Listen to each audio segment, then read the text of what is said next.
Greetings to you in the precious name of our Lord and Savior Jesus Christ. So, we would like to share from Luke chapter 15. ಇಂದು ನಿಮ್ಮ ಮಧ್ಯೆ ಲೂಕನ ಬರೆದ ಸುವಾರ್ತೆ 15ನೇ ಅಧ್ಯಾಯದಿಂದ ವಾಕ್ಯವನ್ನು ಹಂಚಿಕೊಳ್ಳಲಿಕ್ಕೆ ಇಷ್ಟಪಡ್ತೇನೆ. So today we will talking about the lost son parable which was spoken by Jesus Christ. ಇವತ್ತು ಯೇಸು ಸ್ವಾಮಿ ನುಡಿದಂತಹ ಒಂದು ದೃಶ್ಯಾಂತ ಅದು ಕಳೆದು ಹೋದ ಕುಮಾರನ ಬಗ್ಗೆ. So I hope that the message of lost sheep and lost coin was a great blessing for your life. ನಾನು ಅಂದ್ಕೊಳ್ಳುತ್ತೇನೆ ಆ ಒಂದು ವಾಕ್ಯ ಸಂದೇಶ ಆ ಒಂದು ಕಳೆದು ಹೋದಂತ ಕುರಿ ಮತ್ತೆ ಕಳೆದಂತ ನಾಣ್ಯ ಅದು ನಿಮ್ಮ ಜೀವಿತದಲ್ಲಿ ಒಂದು ಕಾರ್ಯವನ್ನು ಮಾಡಿರುತ್ತದೆ ಎಂಬುದಾಗಿ. So today let us see about the lost son. ಇವತ್ತು ನಾವು ತಪ್ಪಿ ಹೋದ ಕುಮಾರನ ಬಗ್ಗೆ ನೋಡೋಣ. In this parable it says that a man had two children. ಈ ದೃಶ್ಯಾಂತ ಹೇಳುತ್ತದೆ ಒಂದು ಮನುಷ್ಯನಿಗೆ ಇಬ್ಬರು ಮಕ್ಕಳಿದ್ದರು. The younger one came to the father and said that give my property and I just want and the father divided the property. ಎರಡನೆಯವನು ತಂದೆ ಬಳಿಗೆ ಬಂದ್ಬಿಟ್ಟು ನನ್ನ ಆಸ್ತಿಪಾಸ್ತಿಯನ್ನು ನನಗೆ ಕೊಟ್ಟು ಬಿಡು ನನಗೆ ಅದು ಬೇಕು ಎಂಬುದಾಗಿ. And he collected everything what he has to get and very soon he left that country and he went away. ತಂದೆಯು ತನ್ನ ಭಾಗವನ್ನು ಕೊಟ್ಟಾಗ ಎಲ್ಲವನ್ನು ಆತನು ಶೇಖರಿಸಿಕೊಂಡು ಆ ಒಂದು ಪ್ರದೇಶವನ್ನು ಬಿಟ್ಟು ಹೊರ ಪ್ರದೇಶಕ್ಕೆ ಹೋಗುತ್ತಾನೆ. In Luke chapter 15, as we know that there is three parables. ಲೂಕನು ಬರೆದ ಸುವಾರ್ತೆ 15ನೇ ಅಧ್ಯಾಯದಲ್ಲಿ 3 ದೃಶ್ಯಾಂತಗಳನ್ನು ನೋಡುತ್ತೇವೆ. So one is a lost sheep and the lost coin. ಮೊದಲನೆಯದಾಗಿ ತಪ್ಪಿ ಹೋದಂತ ಕುರಿ ಮತ್ತು ಕಳೆದುಕೊಂಡಂತ When the sheep was lost, the shepherd went in search of the sheep. ಆ ಕುರಿ ತಪ್ಪಿ ಹೋದಾಗ ಕುರುಬನು ಅದನ್ನು ಹುಡುಕೋದಕ್ಕೆ ಹೋದನು. The woman who lost the coin searched until she got that coin. ಸ್ತ್ರೀ ಒಂದು ನಾಣ್ಯವನ್ನು ಕಳೆದುಕೊಂಡಾಗ ಅದನ್ನು ತಿರುಗಿ ಪಡೆಯುವುದವರೆಗೂ ಆಕೆ ಅದನ್ನು ಹುಡುಕಿದಳು. But this parable is little different compared to the last two. ಆದರೆ ಈ ಒಂದು ದೃಶ್ಯಾಂತ ಕಳೆದ 2 ದೃಶ್ಯಾಂತಗಳಿಗೆ ಅದು ವಿಭಿನ್ನವಾಗಿದೆ. So we see that here father had all the abilities to go and search the son, but he did not do that. ಇಲ್ಲಿ ನೋಡುತ್ತೇವೆ ತಂದೆಗೆ ಎಲ್ಲಾ ಒಂದು ಶಕ್ತಿ ಇತ್ತು ಆ ಮಗನನ್ನು ಹುಡುಕಿಕೊಂಡು ಬರುವುದಕ್ಕೆ, but he did not do that. ಅದನ್ನು ಮಾಡಲಿಲ್ಲ. So here we see that ಇಲ್ಲಿ ನಾವು ನೋಡುತ್ತೇವೆ the son going and spending lavishly of all that he had collected from his father. ಇಲ್ಲಿ ನಾವು ನೋಡುತ್ತೇವೆ ಆ ಕುಮಾರನು ತಾನು ತಂದೆಯಿಂದ ಪಡ್ಕೊಂಡ ಆಸ್ತಿಯನ್ನು ತನ್ನ ಇಚ್ಛಾನುಸಾರವಾಗಿ ಅದನ್ನು ಖರ್ಚು ಮಾಡಿದನು ಎಂಬುದಾಗಿ. Son did not want the father but father's blessings. ಆ ಕುಮಾರನಿಗೆ ತಂದೆ ಬೇಕಾಗಲಿಲ್ಲ, ಆದ್ರೆ ಆತನ ಆಶೀರ್ವಾದಗಳು ಬೇಕಾಗಿತ್ತು. Even today many of us need the blessings from God but not God. ಇವತ್ತು ಸಹ ನಾವು ಅನೇಕರಿಗೆ ದೇವರ ಒಂದು ಆಶೀರ್ವಾದಗಳನ್ನು ಬೇಕು, ಆದ್ರೆ ದೇವರು ಬೇಡವಾಗಿದ್ದಾರೆ. So we want the favor of God, we want the help of God, we want everything from God, but we don't want God. ದೇವರ ಒಂದು ಕರುಣೆ ಕಟಾಕ್ಷ ನಮಗೆ ಬೇಕಾಗಿದೆ, ಆದ್ರೆ ದೇವರು ಮಾತ್ರ ನಮ್ಮ ಜೀವಿತದಲ್ಲಿ ಬೇಡವಾಗಿದ್ದಾರೆ. So this boy who went away from the father, ಈ ಒಂದು ಕುಮಾರನು ತಂದೆಯನ್ನು ಬಿಟ್ಟು ದೂರ ಹೋದಾಗ, but the blessing also very soon left out of him. ಆ ಒಂದು ಆಶೀರ್ವಾದಗಳು ಅತಿ ಶೀಘ್ರವಾಗಿ ಆತನನ್ನು ಬಿಟ್ಟು ಹೋದವು. The same son who thought he was smart enough to handle his life without his father, now he shattered. ಯಾವ ಕುಮಾರನು ಅಂದುಕೊಂಡನು ನನ್ನ ತಂದೆ ಇಲ್ಲದೆ ನಾನು ನನ್ನ ಜೀವಿತವನ್ನು ನಾನು ಸಾಗಿಸಬಹುದು ಎಂಬುದಾಗಿ, ಆದರೆ ಅದೇ ಕುಮಾರನು ಇವಾಗ ಕಳೆದು ಹೋದ ಪರಿಸ್ಥಿತಿನಲ್ಲಿದ್ದಾನೆ. So many of them in this world are very smart, thinking that I don't need God, I know how to handle myself and life. ಅನೇಕರು ಈ ಲೋಕದಲ್ಲಿ ಅಂದುಕೊಳ್ಳುತ್ತಿದ್ದಾರೆ ನನ್ನ ಸಾಮರ್ಥ್ಯದಲ್ಲಿ ನಾನು ಜೀವಿಸಬಹುದು, ನನಗೆ ದೇವರು ಬೇಕಾಗಿಲ್ಲ ಎಂಬುದಾಗಿ. No, my dear brother, my dear sister, ಇಲ್ಲ ನನ್ನ ಪ್ರೀತಿಯ ಸಹೋದರ ಸಹೋದರಿ, you need God. ನಿಮಗೆ ದೇವರ ಅವಶ್ಯಕತೆ ಇದೆ. We all need God, our creator. ನಮ್ಮೆಲ್ಲರಿಗೂ ದೇವರು ನಮ್ಮನ್ನು ಉಂಟು ಮಾಡದಾತನು ನಮಗೆ ಬೇಕಾಗಿದ್ದಾರೆ. This son lost everything. ಈ ಕುಮಾರನು ಎಲ್ಲವನ್ನು ಕಳೆದುಕೊಂಡನು. And now he is searching for a job in a different country. ಮತ್ತೆ ಈಗ ಆತನು ಬೇರೆ ಒಂದು ಪ್ರದೇಶದಲ್ಲಿ ಬೇರೆ ಒಂದು ದೇಶದಲ್ಲಿ ಆತನು ಕೆಲಸವನ್ನು ಹುಡುಕುತ್ತಿದ್ದಾನೆ. And finally he got the work where he had to take care of the pig. ಕೊನೆಯಲ್ಲಿ ಆತನಿಗೆ ಒಂದು ಕೆಲಸ ಸಿಕ್ಕಿತು, ಎಲ್ಲಿ ಅವನು ಹಂದಿಗಳನ್ನು ನೋಡಿಕೊಳ್ಳಬೇಕೋ ಅಲ್ಲಿ. The way he lived and the way he is living now, there's a huge difference. ಆತನು ಕಳೆದ ಬಾರಿ ಅಥವಾ ತಂದೆಯೊಟ್ಟಿಗೆ ಇದ್ದಂತ ಪರಿಸ್ಥಿತಿಗೂ ಇವಾಗ ಇರುವಂತ ಪರಿಸ್ಥಿತಿಗೂ ಅಜಗಜಾಂತರ ವ್ಯತ್ಯಾಸವಿದೆ. So now he's hungry, he's not able to eat what he wants to eat. ಈಗ ಆತನಿಗೆ ಹೊಟ್ಟೆ ಹಸಿವಾಗಿದೆ, ಆತನಿಗೆ ಏನು ತಿನ್ನಬೇಕೋ ಅದು ಅವನಿಗೆ ಸಿಗುತ್ತಿಲ್ಲ. He was so bad in his condition that he started eating what the pigs will eat. ಆತನ ಪರಿಸ್ಥಿತಿ ಅಷ್ಟು ಖಡಾಖಂಡಿತವಾಗಿತ್ತು, ಏನೆಂದರೆ ಆ ಒಂದು ಹಂದಿಗಳು ತಿನ್ನುವ ಊಟವನ್ನು ಆತನು ತಿನ್ನಲಿಕ್ಕೆ ತೊಡಗಿದ. And one particular day, ಒಂದು ದಿನ, the Bible says, ಸತ್ಯವೇದವು ಹೇಳುತ್ತದೆ, he came back to his sense. ಆತನು ತನ್ನ ಒಂದು ಬುದ್ಧಿ ಅವನಿಗೆ ತಿರುಗಿ ಬಂದಿತು ಎಂಬುದಾಗಿ. Hallelujah. Hallelujah. Today I pray God that the Holy Spirit gives sense to each one of us to understand about the Heavenly Father. ಇವತ್ತು ನಾನು ಪ್ರಾರ್ಥಿಸುತ್ತೇನೆ, ಪವಿತ್ರಾತ್ಮನು ಎಲ್ಲರಿಗೂ ಒಂದು ಆಲೋಚನೆ ಕೊಡಲಿ, ತಂದೆಯಾದ ದೇವರನ್ನು ಅರ್ಥಕೊಳ್ಳಲಿಕ್ಕೆ. Hallelujah. Hallelujah. And this boy who went away from the father, ಈ ಮಗನು ತಂದೆಯನ್ನು ಬಿಟ್ಟು ಹೋದಾತನು, now he is realizing about the goodness of his father. ಈಗ ಆತನಿಗೆ ತನ್ನ ತಂದೆಯ ಒಳ್ಳೆತನದ ಅರಿವಾಗುತ್ತಿದೆ. So we will not understand the value until we will understand the value only when we lose it. ಒಂದು ವ್ಯಕ್ತಿ ಅಥವಾ ವಸ್ತುವಿನ ಅಮೂಲ್ಯತೆ ಅದು ಇರುವವರೆಗೂ ನಮಗೆ ಗೊತ್ತಾಗುವುದಿಲ್ಲ, ಅದನ್ನು ಕಳೆದುಕೊಂಡಾಗಲೇ ನಮಗೆ ಗೊತ್ತಾಗುತ್ತದೆ. So here in the Bible we see that he came back to his sense. ಇಲ್ಲಿ ಸತ್ಯವೇದದಲ್ಲಿ ನಾವು ನೋಡುತ್ತೇವೆ, ಆತನ ಬುದ್ಧಿ ಆತನಿಗೆ ಹಿಂತಿರುಗಿತು ಎಂಬುದಾಗಿ. So according to me, a person who was nonsense came back to his sense. ನನ್ನ ಒಂದು ಆಲೋಚನೆಯ ಪ್ರಕಾರ ಬುದ್ಧಿಹೀನನಾದವನು ಮತ್ತೆ ತನ್ನ ಒಂದು ಒಳ್ಳೆಯ ಬುದ್ಧಿಗೆ ತಿರುಗಿಕೊಂಡನು. And wherever he was, ಆತನು ಎಲ್ಲಿ ಇದ್ದನೋ, he made a decision to get back to the Father. ಆತನು ಒಂದು ಆಲೋಚನೆಗೆ ಬಂದನು, ನಾನು ನನ್ನ ತಂದೆಯ ಬಳಿಗೆ ಹೋಗುತ್ತೇನೆ ಎಂಬುದಾಗಿ. Hallelujah. Hallelujah. So he made up his mind that I want to go back to my father. ಖಡಾಖಂಡಿತವಾಗಿ ಆತನು ಅನ್ಕೊಂಡನು, ನಾನು ಹಿಂತಿರುಗುತ್ತೇನೆ ನನ್ನ ತಂದೆ ಬಳಿಗೆ ಎಂಬುದಾಗಿ. No matter how far the distance is, we all have an opportunity to come back to Heavenly Father. ಆ ಒಂದು ದೂರ ಅದೆಷ್ಟು ದೂರವಾಗಿದ್ದರೂ ನಮಗೆ ಒಂದು ಸಮಯ ಉಂಟು, ದೇವರ ಬಳಿಗೆ ನಾವು ಹಿಂತಿರುಗಬಹುದು ಎಂಬುದಾಗಿ. What is the gap between you and God? ನಿಮಗೂ ದೇವರಿಗೂ ಇರುವಂತಹ ಅಂತರವೇನು? Is it little or far? ಅದು ಸ್ವಲ್ಪವಾ ದೂರವಾ? It doesn't matter. ಅದು ನಮಗೆ ಬೇಕಾಗಿರುವುದಲ್ಲ. But all it matters is to come back to Him. ನಮಗೆ ಬೇಕಾಗಿರುವುದು ಆತನ ಕಡೆಗೆ ಹಿಂತಿರುಗುವುದು. And this boy came back to his father. ಈ ಮಗನು ತನ್ನ ತಂದೆಯ ಬಳಿಗೆ ಹಿಂದಿರುಗಿದ. The Bible says that his father was looking for this child. ಸತ್ಯವೇದವು ಹೇಳುತ್ತದೆ, ಆ ತಂದೆಯು ಈ ಮಗನಿಗೋಸ್ಕರ ಎದುರು ನೋಡುತ್ತಿದ್ದನು ಎಂಬುದಾಗಿ. The son comes to his father and say that I have sinned against you. ಆ ಮಗನು ತಂದೆ ಬಳಿಗೆ ಬಂದು, ಅಪ್ಪ ನಿನಗೆ ವಿರುದ್ಧವಾಗಿ ಪಾಪ ಮಾಡಿದ್ದೇನೆ. I am no more eligible to call as your son, but I will be like a slave in the house. ನಿನ್ನ ಮಗನೆನಿಸಿಕೊಳ್ಳುವುದಕ್ಕೆ ನಾನು ಯೋಗ್ಯನಲ್ಲ, ಅದು ಬಳಿಕ ಆಳಾಗಿ ನನ್ನನ್ನು ಸ್ವೀಕರಿಸು ಎಂಬುದಾಗಿ. Sin always give a slave mentality.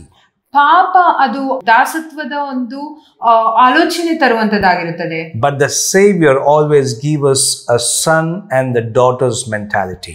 ಆದರೆ ವಿಮೋಚಕನು ನಮಗೆ ಒಂದು ಮಗನು ಮತ್ತೆ ಮಗಳ ಒಂದು ಆಲೋಚನೆ ತರುವಾತನಾಗಿರುತ್ತಾನೆ. This boy, when he came to his father, ಈ ಮಗ ತನ್ನ ತಂದೆಯ ಬಳಿಗೆ ಹಿಂದಿರುಗಿದಾಗ, the Bible says that father ran to him. ಸತ್ಯವೇದವು ಹೇಳುತ್ತದೆ, ತಂದೆ ಮಗನ ಬಳಿಗೆ ಓಡಿ ಹೋದನು ಎಂಬುದಾಗಿ. The son is stinking, ಆ ಮಗನಲ್ಲಿ ಒಂದು ದುರ್ವಾಸನೆ ಬರುತ್ತದೆ, but father is hugging him. ಆದ್ರೆ ತಂದೆ ಪ್ರೀತಿಯಿಂದ ತನ್ನನ್ನು ಅಪ್ಪಿಕೊಳ್ಳುತ್ತಿದ್ದಾನೆ. What a love of God it is. ಅದೆಂತ ಒಳ್ಳೆಯ ತಂದೆಯ ಪ್ರೀತಿಯಾಗಿದೆ. And when the son is telling to the father, ಆ ಮಗನು ತಂದೆಗೆ ಹೇಳಬೇಕಾದ್ರೆ, I I am no more your son, ನಾನು ಇನ್ನು ನಿನ್ನ ಮಗನಲ್ಲ, but I would like to be like a slave.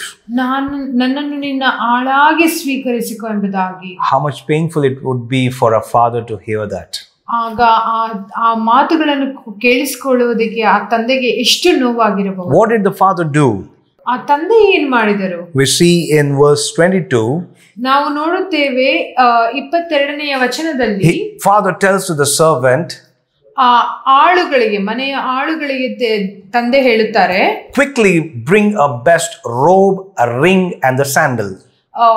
ಥಟ್ಟನೆ ಒಂದು ಉತ್ತಮವಾದಂತಹ ಒಂದು ಅಂಗಿ ಮತ್ತೆ ಉಂಗುರ ಮತ್ತೆ ಚಪ್ಪಲಿಯನ್ನು ತನ್ನಿರಿ ಎಂಬುದಾಗಿ. What this tree represents?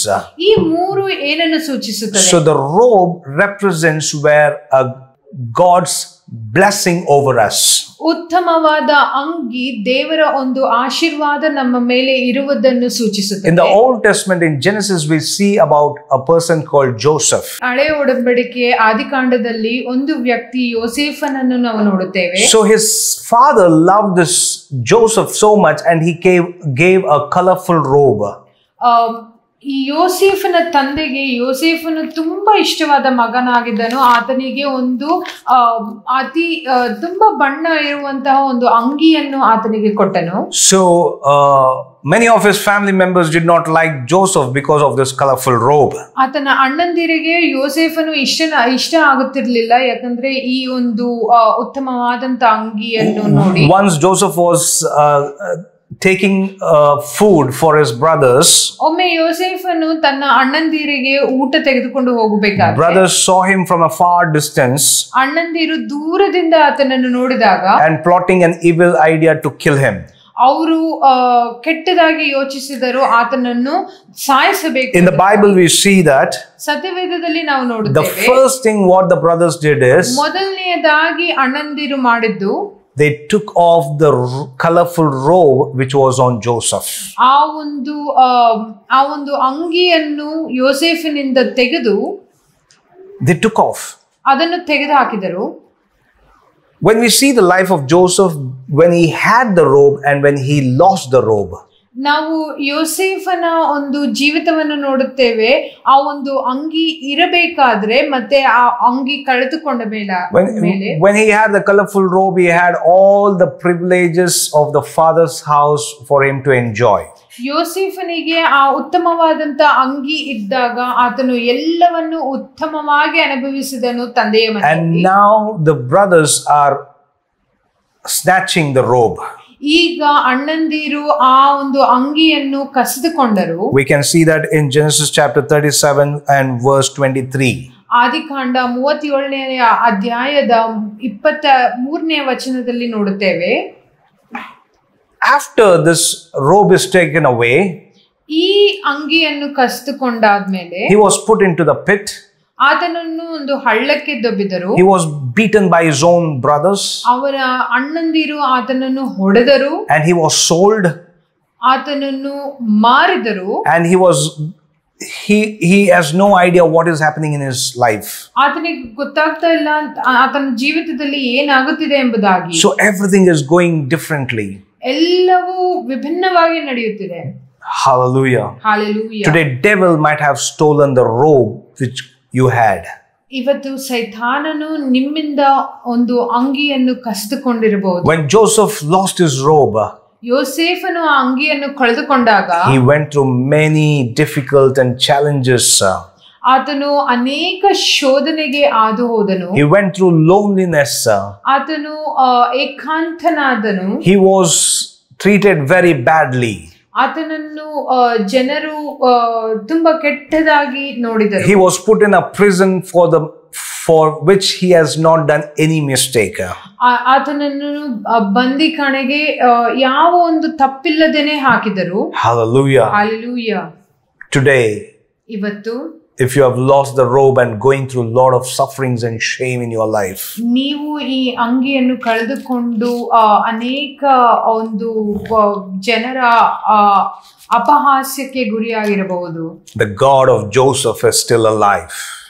ಯೋಸೇಫನ ದೇವರು ಇನ್ನೂ ಜೀವಂತವಾಗಿದ್ದಾರೆ. Our God is a living God. ನಮ್ಮ ದೇವರು ಜೀವಿಸುವ For the ದೇವರಾಗಿದ್ದಾನೆ. same Joseph we see in Genesis chapter 41 and 42. ಇದೇ ಯೋಸೇಫನು ಆದಿಕಾಂಡ 41-42 ಅಧ್ಯಾಯದಲ್ಲಿ ನೋಡುತ್ತೇವೆ. He interpreted the dream of the king. ಆತನು ರಾಜನಿಗೆ ಬಂದಂತಹ ಒಂದು ಕನಸಿನ ಅರ್ಥವನ್ನು ತಿಳಿಸಿದನು. So the king gave him a royal robe. ಆಗ ರಾಜನು ಆತನಿಗೆ ಒಂದು ರಾಜನ ಅಂಗಿಯನ್ನು ಕೊಟ್ಟನು. Hallelujah. Hallelujah. So after that, ಅದಾದ ನಂತರ again Joseph's life was restored. ಮತ್ತೊಮ್ಮೆ ಯೋಸೇಫನ ಜೀವಿತವು ಅದು ಒಳ್ಳೆಯ ಪರಿಸ್ಥಿತಿಗೆ ಹಿಂದಿರುಗಿತು. And we all know that because of the famine, his own brothers came to ask food in that country. ನಮ್ಮೆಲ್ಲರಿಗೆ ಗೊತ್ತುಂಟು, ಬರಗಾಲದ ನಿಮಿತ್ತ ಆತನ ಅಣ್ಣಂದಿರು ಮತ್ತೆ ತಮ್ಮ ಆತನಲ್ಲಿ ಊಟಕ್ಕೆ ಕೇಳುವುದಕ್ಕಾಗಿ ಬಂದರು. So they were not able to identify Joseph. ಆಗ ಅವರು ಯೋಸೇಫನನ್ನು ಗುರುತಿಡಲಿಲ್ಲ. Because God had tremendously blessed Joseph. ಯಾಕಂದ್ರೆ ದೇವರು ಅತ್ಯುತ್ತಮವಾಗಿ ಯೋಸೇಫನನ್ನು ಆಶೀರ್ವದಿಸಿದರು. Today, who has made a downfall in your life? ಇವತ್ತು ಯಾರು ನಿಮ್ಮ ಜೀವಿತದಲ್ಲಿ ಒಂದು ಕಡೆಗಾಣಿಸಿರಬಹುದು. So God will lift you in such a great height that they will not be able to even imagine how God has blessed you. ನೀವು ಬಿದ್ದಿರುವ ಪರಿಸ್ಥಿತಿಯಿಂದಲೇ ದೇವರು ನಿಮ್ಮನ್ನು ಉತ್ತಮವಾದಂತಹ ಒಂದು ಪರಿಸ್ಥಿತಿಗೆ ದೇವರು ನಿಮ್ಮನ್ನು ಎತ್ತಿದ್ದಾರೆ. Joseph lost the colorful robe. ಯೋಸೇಫನು ಆ ಅಂಗಿಯನ್ನು ಕಳೆದುಕೊಂಡನು. But God gave him a royal robe. ಆದ್ರೆ ದೇವರು ತನಗೆ ಒಂದು ರಾಜ್ಯ ವಸ್ತ್ರವನ್ನು And he became a prime minister of that country. ತದನಂತರದಲ್ಲಿ ಆ ಒಂದು ಪ್ರದೇಶಕ್ಕೆ ಆತನು ಪ್ರಧಾನಮಂತ್ರಿ. And again no one could snatch the robe. ಮತ್ತೆ ಯಾರೂ ಸಹ ಆ ಅಂಗಿಯನ್ನು ಆತನಿಂದ ಕಸಿದುಕೊಳ್ಳಲಿಕ್ಕೆ ಸಾಧ್ಯವಾಗಲಿಲ್ಲ. God wants to give you a new robe. ದೇವರು ನಿಮಗೆ ಒಂದು ಹೊಸ ಅಂಗಿಯನ್ನು ಕೊಡಲಿಕ್ಕೆ When this ಇಷ್ಟಪಡುತ್ತಾರೆ. lost son came back to the father, ಈ ಒಂದು ತಪ್ಪಿ ಹೋದ ಮಗನು ತಂದೆಯ ಬಳಿಗೆ ಬಂದಾಗ father had something to give that was a new robe. ತಂದೆಯ ಬಳಿಗೆ ಏನೋ ಒಂದು ಇತ್ತು, ಅದು ಒಂದು ಹೊಸ ಅಂಗಿ ಆಗಿತ್ತು. If you come back to Jesus Christ, ನೀವು ಯೇಸು ಕ್ರಿಸ್ತನ ಬಳಿಗೆ ಬರುವುದಾದರೆ he has a new robe for you. ಆತನ ಬಳಿಯಲ್ಲಿ ನಿಮಗೆ ಒಂದು ಹೊಸ ಅಂಗಿ ಉಂಟು. Hallelujah. Hallelujah. If without the robe, ಆ ಅಂಗಿ ಇಲ್ಲದೆ we saw how many suffering Joseph went through. ನಾವು ನೋಡಿದೆವು ಯೋಸೇಫನು ಹಾದು ಹೋದಂತಹ ಪರಿಸ್ಥಿತಿಗಳು. But after getting a new robe, ಆದರೆ ಹೊಸ ಅಂಗಿ ಪಡೆದುಕೊಂಡ ಮೇಲೆ God's divine protection was there upon Joseph. ದೇವರ ಒಂದು ದೈವಿಕ ಒಂದು ಪ್ರೊಟೆಕ್ಷನ್ ಅದು ಯೋಸೇಫನ ಮೇಲಿತ್ತು. So this lost son ಈ ಒಂದು ಕಳೆದು ಹೋದ ಕುಮಾರನು got a new robe. ಆತನಿಗೆ ಒಂದು ಹೊಸ ಅಂಗಿ ಸಿಕ್ಕಿತು. It is an indication of restoration. ಅದು ಪುನಃಸ್ಥಾಪನೆಯ ಒಂದು ಸೂಚನೆಯಾಗಿರುತ್ತದೆ. God is willing to restore your life. ದೇವರು ನಿಮ್ಮ ಜೀವಿತವನ್ನು ಪುನಃಸ್ಥಾಪಿಸಲಿಕ್ಕೆ ಯೋಚಿಸುತ್ತಾರೆ. Come back to the Father and you will get back everything from the Father. ದೇವರ ತಂದೆಯ ಬಳಿಗೆ ಬನ್ನಿರಿ, ತದನಂತರದಲ್ಲಿ ನಿಮಗೆ ಎಲ್ಲವೂ ತಂದೆಯಿಂದ ಒದಗಿಸಲ್ಪಡಲಾಗಿದೆ. And if God's will, I would like to share about the ring and the sandal which the father gave to the lost son. ದೇವರ ಚಿತ್ತವಾದರೆ ಈ ಒಂದು ಉಂಗುರ ಮತ್ತು ಚಪ್ಪಲಿ ಕೆರೆಗಳು ಆ ತಂದೆಯು ಮಗನಿಗೆ ಕೊಟ್ಟಿದ್ದರ ಬಗ್ಗೆ ನಿಮ್ಮೊಟ್ಟಿಗೆ ಹಂಚಲಿಕ್ಕೆ ಇಷ್ಟಪಡುತ್ತೇನೆ. Today I thank God that he gave the privilege to share about the robe. ಇವತ್ತು ದೇವರು ಕೊಟ್ಟ ಸದಾವಕಾಶಕ್ಕಾಗಿ ಆ ಒಂದು ಅಂಗಿಯ ಬಗ್ಗೆ ವಾಕ್ಯವನ್ನು ನಿಮಗೆ ತಿಳಿಸಿಕೊಟ್ಟದಕ್ಕಾಗಿ ದೇವರಿಗೆ ಸ್ತೋತ್ರ. You have a new robe from God. ನಿಮಗೆ ಒಂದು ಹೊಸ ಅಂಗಿ ಉಂಟು ದೇವರಿಂದ. Receive it by faith. ಅದನ್ನು ಒಂದು ನಂಬಿಕೆಯಿಂದ ಪಡ್ಕೊಳ್ಳಿರಿ. Let us pray. ಪ್ರಾರ್ಥಿಸೋಣ. Heavenly Father, ತಂದೆಯಾದ ದೇವರೇ, when we come back to you, ನಾವು ನಿನ್ನ ಬಳಿಗೆ ಬರುವುದಾದ್ರೆ we get back what we have lost. ನಾವು ಕಳೆದುಕೊಂಡದ್ದನ್ನು ನಾವು ತಿರುಗಿ ಪಡೆದುಕೊಳ್ಳುತ್ತೇವೆ. Today, if anyone who is hearing this message, ಇವತ್ತು ಯಾರು ಈ ವಾಕ್ಯವನ್ನು ಕೇಳಿಸಿಕೊಳ್ಳುತ್ತಿದ್ದಾರೆ, maybe those who are in tears and pains, ಅವರು ಕಣ್ಣೀರಿನಲ್ಲಿ ನೋವಿನಲ್ಲಿ ಇರಬಹುದು, thinking that yes I had but I've lost. ಅವರು ಅಂದುಕೊಂಡಿರಬಹುದು, ಹೌದು ನನ್ನಲ್ಲಿ ಇತ್ತು ಆದ್ರೆ ಅದನ್ನು ನಾನು ಕಳೆದುಕೊಂಡು ಎಂಬುದಾಗಿ. But today let the faith in their heart raise up, Lord. ಆದ್ರೆ ಇವತ್ತು ಅವರ ಹೃದಯದಲ್ಲಿರುವ ನಂಬಿಕೆ ಅದು ಹೆಚ್ಚಿಸಲ್ಪಡಲಿ ಕರ್ತನೇ. That to believe that, yes, I am going to get back new robe from my Father. ಅವರು ನಂಬಿಕೊಂಡು ಹೌದು ನನ್ನ ತಂದೆಯ ಬಳಿಯಿಂದ ನಾನು ಒಂದು ಹೊಸ ಅಂಗಿಯನ್ನು ಪಡೆದುಕೊಂಡಿದ್ದೇನೆ ಎಂಬುದಾಗಿ. Jesus, thank you for the restoration. ಯೇಸುವೇ ಈ ಪುನಃಸ್ಥಾಪನೆಗಾಗಿ ನಿನಗೆ ಸ್ತೋತ್ರ ಸಲ್ಲಿಸುತ್ತೇನೆ. Thank you for wiping the tears of many this moment. ಅನೇಕರ ಕಣ್ಣೀರುಗಳನ್ನು ನೀನು ಈ ಸಮಯದಲ್ಲಿ ಒರೆಸುತ್ತಿರುವುದಕ್ಕಾಗಿ ನಿನಗೆ ಸ್ತೋತ್ರ. Thank you for turning the tears of sorrows into tears of joy. ಆ ದುಃಖದ ಕಣ್ಣೀರನ್ನು ಸಂತೋಷದ ಕಣ್ಣೀರಾಗಿ ಮಾರ್ಪಡಿಸುತ್ತಿರುವುದಕ್ಕಾಗಿ ನಿನಗೆ. Those who are praying in their heart, yes, I have to go to my Father, to Jesus Christ. ಯಾರ್ಯಾರು ತಮ್ಮ ಹೃದಯದಲ್ಲಿ ಪ್ರಾರ್ಥಿಸುತ್ತಿದ್ದಾರೋ, ಹೌದು ನಾನು ನನ್ನ ತಂದೆಯ ಬಳಿಗೆ, ಯೇಸು ಕ್ರಿಸ್ತನ ಬಳಿಗೆ ಹೋಗಬೇಕು. How much ever stinking they are, ಎಷ್ಟೇ ಅವರು ದುರ್ವಾಸನೆಯಲ್ಲಿ ಇರಬಹುದು, God, you love us all. ತಂದೆಯೇ ನೀನು ನಮ್ಮೆಲ್ಲರನ್ನು ಪ್ರೀತಿಸುತ್ತೀ. We thank you, Father, for your love. ನಿನ್ನ ಒಂದು ಪ್ರೀತಿಗಾಗಿ ನಿನಗೆ ಸ್ತೋತ್ರ ಸಲ್ಲಿಸುತ್ತೇವೆ ಕರ್ತನೇ. Bless everyone. ಎಲ್ಲರನ್ನು ಆಶೀರ್ವದಿಸು. Restore those who are believing. ನಂಬುವ ಎಲ್ಲರನ್ನು ನೀನು ಪುನರ್ಸ್ಥಾಪಿಸು. In Jesus' name we pray. ಯೇಸು ಕ್ರಿಸ್ತನ ನಾಮದಲ್ಲಿ ಪ್ರಾರ್ಥಿಸುತ್ತೇವೆ. Amen. Amen. Amen. God bless you. ದೇವರು ನಿಮ್ಮನ್ನು ಆಶೀರ್ವದಿಸಲಿ.